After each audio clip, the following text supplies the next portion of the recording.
জিলাম করঞ্জাই সন্তোষপুর থেকে এবং সৌমিত্র রায় EM bypass থেকে আমাদের দুই প্রতিনিধি এই মুহূর্তে সরাসরি আমাদের সঙ্গে রয়েছেন। আমি জিলামের কাছে চলে যাব। জিলাম, বেলা গড়াচ্ছে, সমস্যা কিন্তু ক্রমাগত বাড়ছে, মানুষজন পথে বেরোচ্ছেন, এই মুহূর্তে কি অবস্থা? দেখো, একটু আগেই যেটা সন্তোষপুর এভিনিউর দৃশ্য দেখাচ্ছিলাম, তার পাশে যাদবপুর স্টেডিয়াম, তার লাগোয়া নন্দনকানন এলাকার দৃশ্য দেখা আমার সহকর্মী দীপ্ত দেখাচ্ছে। সামনে দেখতে পাচ্ছ এই এলাকা জলমগ্ন এলাকা। এইখানে সামনে যে পরিমাণ জল দেখতে পাচ্ছ, কোমর অবধি জল। একজন ব্যক্তি এখানে আছে এবং এর মধ্যে দিয়ে ঝুঁকি নিয়ে তারা বেরোতে বাধ্য হচ্ছেন। এখানে যারা থাকেন, যে বাড়িগুলো রয়েছে, প্রত্যেকটা বাড়ির একদম গ্রাউন্ড ফ্লোর জলমগ্ন। যারা বাড়িতে উপরের তলায় আছেন তারা বারান্দা থেকে দেখছেন দৃশ্যটা, এবং সামনে দেখতে পাচ্ছ একটা দৃশ্য, যে মিটার বক্স, যে ঘটনা নিয়ে বারবার উদ্বেগ প্রকাশ করা হচ্ছে। ইতিমধ্যে একজন বিদ্যুৎস্পৃষ্ট হয়ে মারা গেছে, যেমন বলছিলেন, ঠিক এইখানেও একটা মিটার বক্স দেখা যাচ্ছে, জলমগ্ন হয়ে আছে মিটার বক্স, এবং তার সামনে এই রাস্তাটা কোমর অবধি জল। এইখানে পুরো এই বিস্তীর্ণ এলাকা, এই নন্দনকানন চত্বর যেটা হচ্ছে যাদবপুর স্টেডিয়াম, তার পাশাপাশি যে জায়গা ইএম বাইপাস লাগোয়া, এই জায়গাটায় পুরোপুরি জলমগ্ন। আমার সহকর্মী দীপ্তকে দেখাতে বলবো, ঠিক ডান দিকে যে গলিটা রয়েছে, প্রত্যেকটা বাড়ির আশপাশে প্রত্যেকটা জায়গা জলমগ্ন, এবং দেখে কোনোভাবে এখান থেকে জল কোথায় বেরোবে, কখন বেরোবে, বা আদৌ নিকাশি কোনো ব্যবস্থা আছে কিনা সেই নিয়ে প্রশ্ন উঠে যাচ্ছে। কারণ এই নাগাড়ে বৃষ্টি, বাঁ দিক দিয়ে একজন যাচ্ছেন, তার সঙ্গে, দাদা আপনি কি এখানে থাকেন?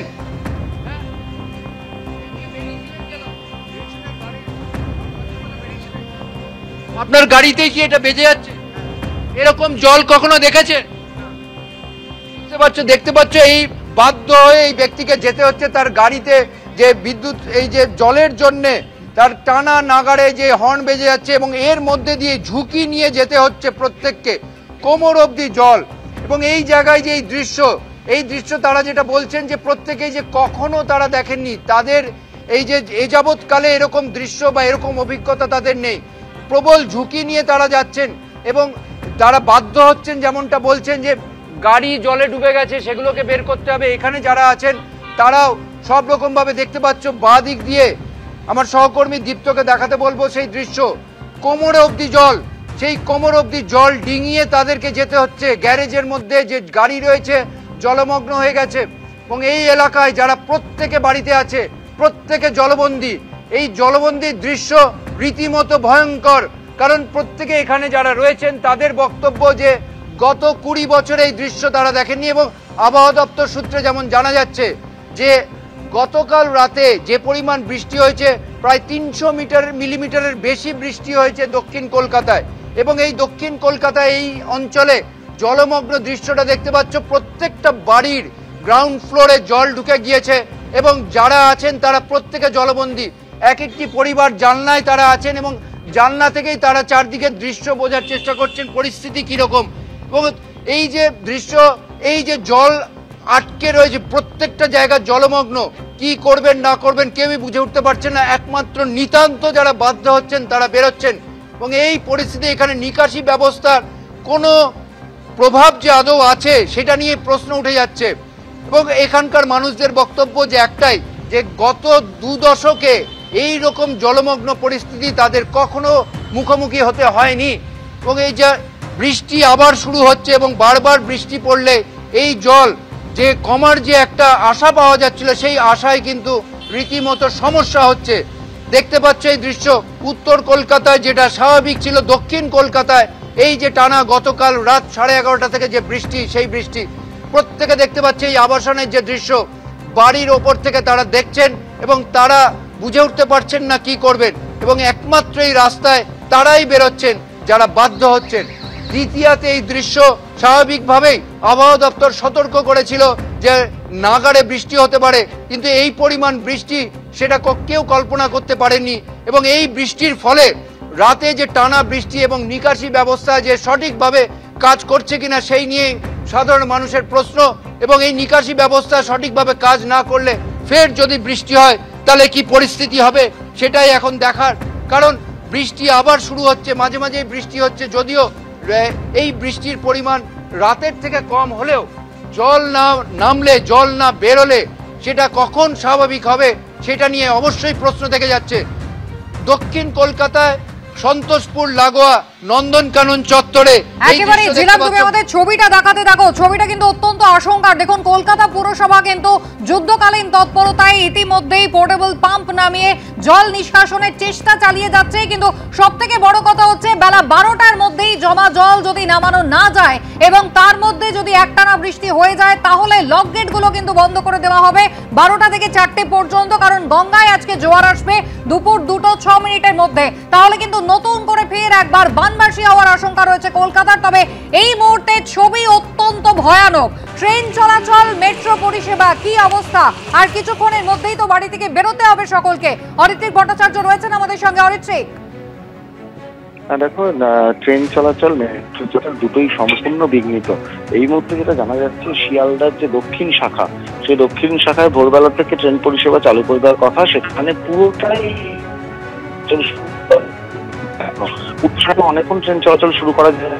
কারণ আমরা জানি বৃষ্টি ঘটেছিল, তারপরে বৃষ্টি কিছুটা কমার পর যেটা দেখা যাচ্ছে যে এই মুহূর্তে উত্তর শাখায় ট্রেন চলাচল শুরু করা হয়েছে। অরিত্রিক, শোনা যাচ্ছে না স্পষ্ট করে, যদি একটু সরে আমাদের কথাটা বলা যায়। দক্ষিণ অরিত্রিক, শোনা যাচ্ছে?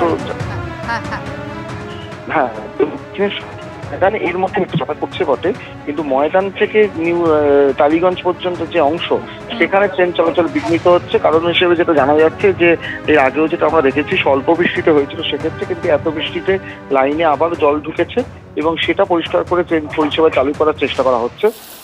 ফলে দক্ষিণ দিক থেকে যারা কলকাতায় ঢুকছেন বা দক্ষিণ কলকাতায় যারা পৌঁছতে চাইছেন, সেখানে একটা বড় সমস্যা তৈরি হয়েছে রেল এবং মেট্রো উভয় তরফ থেকেই। আপাতত উত্তর দিকের পরিষেবা কিছুটা ঠিকঠাক রয়েছে। দক্ষিণেশ্বর থেকে ময়দান মেট্রো চলছে, শিয়ালদা মেন লাইন অথবা কৃষ্ণনগর লাইনে, বনগা লাইনে ট্রেন চলাচল শুরু হয়ে গিয়েছে, কিন্তু শিয়ালদা দক্ষিণ শাখা অথবা ময়দানের পথ থেকে বিস্তীর্ণ দক্ষিণ কলকাতায় কিন্তু রেল পরিষেবা একেবারেই নেই। যদিও ইস্ট ওয়েস্ট মেট্রো এখনো পর্যন্ত স্বাভাবিকভাবে যাতায়াত করছে, এমনটা কিন্তু মেট্রো কর্তৃপক্ষ জানাচ্ছে। অরিত্রিক, ধন্যবাদ। অর্থাৎ একটা জিনিস পরিষ্কার, দক্ষিণ কলকাতার দিকে যারা আসতে চাইছেন সমস্যায় তাদের পড়তে হবে। শিয়ালদা দক্ষিণ শাখায় ট্রেন চলাচল যেমন বিঘ্নিত হয়েছে, তেমনি ময়দান থেকে টলিগঞ্জ পর্যন্ত কিন্তু ট্রেন চলাচল হচ্ছে না, কারণ আবারও সেই লাইনে জল। আর পরিসংখ্যানও যেটা বলছে, নিকাশি বিভাগ কলকাতা পুরসভার যা বলছে, সেটাও কিন্তু একেবারে সেই দক্ষিণ কলকাতা যেখানে কিন্তু বৃষ্টির পরিমাণ সব থেকে বেশি। কামরাহুড়ি, গড়িয়া, সেখানে 332 মিলিমিটার পর্যন্ত বৃষ্টি হয়েছে। যোধপুর পার্ক, সেখানে কিন্তু তারপরেই বৃষ্টি হয়েছে। এবং পরিসংখ্যান আপনাদের একবার জানিয়ে দিই, মূলত বৃষ্টি হয়েছে কিন্তু দক্ষিণ কলকাতায় সব থেকে বেশি। বালিগঞ্জ 264 মিলিমিটার বৃষ্টি, চেতলায় বৃষ্টি 262 millimetre, Palmer Bazar 217 millimetre, ধাপায় 212 millimetre. শুরু থেকে একবার আপনাদের বলি, একেবারে শুরুতে কামরাহুড়ি গড়িয়া 332 মিলিমিটার বৃষ্টি, যোধপুর পার্কে 285 মিলিমিটার বৃষ্টি, কালীঘাটে 280.2 মিলিমিটার বৃষ্টি, তপসিয়ায় 275 মিলিমিটার বৃষ্টি হয়েছে। বালিগঞ্জ 264 মিলিমিটার বৃষ্টি হয়েছে, চেতলায় বৃষ্টি হয়েছে 262 মিলিমিটার, মোমিনপুরে 234 মিলিমিটার, চিংড়িঘাটায় 237 মিলিমিটার, পামার বাজার 217 মিলিমিটার বৃষ্টি হয়েছে, ধাপায় 212 মিলিমিটার, সিপিটি ক্যানাল 209.4 মিলিমিটার, উল্টোডাঙ্গায় 207 মিলিমিটার, কুদঘাটে 203.4 মিলিমিটার, ট্যাংরা পাগলাডাঙ্গায় 201 মিলিমিটার, ট্যাংরা কুলিয়ায় 196 মিলিমিটার এবং ঠনঠনিয়া চত্বরে 195 মিলিমিটার। বুঝতে পারছেন, দক্ষিণ কলকাতায় কিন্তু বৃষ্টির পরিমাণ তুলনামূলকভাবে বেশি এবং এই মুহূর্তে রাস্তাঘাটের সমস্যাও দক্ষিণ কলকাতায় সব থেকে বেশি। ইএম বাইপাস থেকে শুরু করে সর্বত্রই কিন্তু জলের তলায় চলে গিয়েছে এলাকা। এবং তার পাশাপাশি শিয়ালদা দক্ষিণ শাখায় ট্রেন চলাচল যেমন বিঘ্নিত, তেমনি যারা মেট্রো ট্রাভেল করার চেষ্টা করবেন তাদের জন্য জানাই, ময়দান থেকে টলিগঞ্জ পর্যন্ত লাইনে জল জমেছে, মেট্রো চলাচল করছে না। তবে ইস্ট ওয়েস্ট মেট্রো কিন্তু স্বাভাবিকভাবেই চলছে। সাউদার্ন এভিনিউ এর ছবি দেখতে পাচ্ছেন।